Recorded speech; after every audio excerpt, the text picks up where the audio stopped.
Hello everyone, this is Michael with Quiet Lawn. I hope you're doing well. It's the afternoon. I'm heading up to my martial arts school, Crush Kickboxing, to teach some classes this afternoon. I wanted to get your thoughts and kind of give my thoughts on what service vehicle we're going to use for mowing for next year. We're currently down to one Toyota Prius. It's a 2010 or 11 Toyota Prius. It's got almost 300,000 miles on it. I've talked to you guys in previous videos that I'm considering going with gas equipment next year.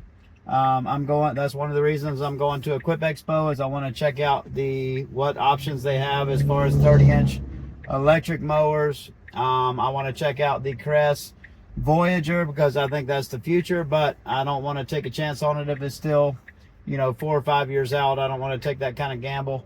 I want something that's going to be ready to go if I plan on continuing mowing. So if I do end up, if I do end up continuing mowing and those electric options don't seem viable, I'm going to be going with a gas mower, most likely the Ferris FW15 32-inch mower.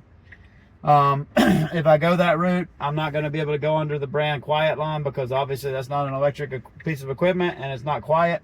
So I would end up rebranding to Neon Pest and Lawn, which is our other brand that we currently use to do all of our pest control treatments and our fertilization and weed control treatments. So I would just wrap a vehicle with that under that brand, and then I would be able to use the gas equipment. So in doing that, we're down to one vehicle that has almost 300,000 miles. Instead of spending $3,000 to wrap it or more on a vehicle that is at the end of its life, my thought process is that it's time to upgrade and get something new.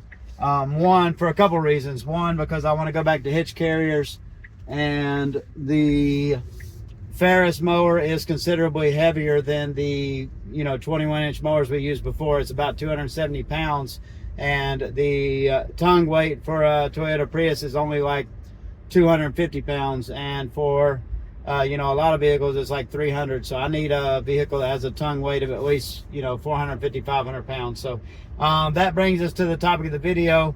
I've been looking at electric options and there's not a lot out there. You have the Model Y that has a tongue weight capacity of about 350 pounds, but that's not quite enough, and they're very expensive. With the $7,500 tax credit going away, you're looking at the mid to high 30s to be able to get one, maybe more likely into the 40s. It's not really ideal for lawn care. It's just a car, kind of like the Priuses. So as far as electric trucks, there's not really many options right now. There's options coming down the road, but they're not there yet. The Ford F-150 Lightning is the only option, or the Cybertruck, but both of them are 50,000 plus, and it just doesn't make sense to me, and it doesn't make sense financially to spend that kind of money on a mowing vehicle, because it's just not, it doesn't bring in enough money to justify that kind of price. So now I'm kind of left with looking at other options like hybrids, do another hybrid like the Prius. And the one I've looked at so far that looks the most promising is the Chevy Maverick, which is the small pickup. It's a hybrid. It gets, I think, 35 miles to the gallon. Got a small little 2.5 liter 4-cylinder engine, very similar to the Prius. And for a new one, I think they're in the high 20s, low 30s at most for like a stock, just basic work truck with no bells and whistles. So I kind of want to get you guys' thoughts. I think the tongue weight for that is like 450. Obviously can tow some stuff. I've got the bed that I could put, we could put debris in, or I could put other pieces of equipment. I can put trimmer racks on the bed rails. So there are benefits to going back to a truck. I'm not opposed to doing a truck.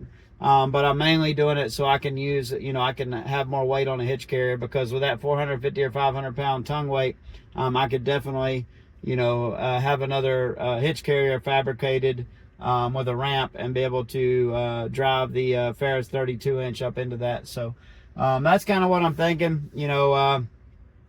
you know, as I've said in other videos, I'm not a fan of buying new vehicles, especially if you're new in your business and your business is not established yet. Your business is not established yet, where you have established routes that will pay for it. But if you have established routes like we do, you have full-time work for that vehicle, you know, and that crew, and you know the revenue's already coming in to pay for the truck.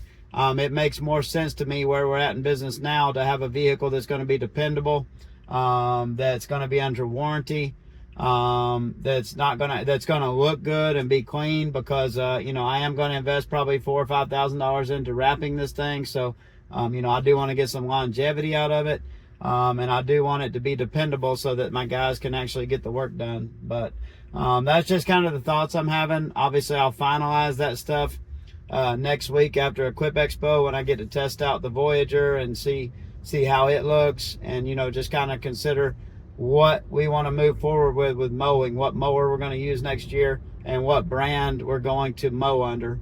But I'd love your thoughts below. Have you heard anything about the Maverick, or it's a Ford Maverick, I'm sorry, it's not Chevy, but the Ford Maverick? Have you heard anything about the Maverick? Have you got any feedback? Are there other similar hybrid pickup trucks, small pickup trucks that you've used? I'd love to hear your feedback, what your thoughts are, and you know, any other vehicles that you might recommend, if you'd list them in the comments below. Thanks for watching. As always, have a great day, and I'll talk to you in the next video.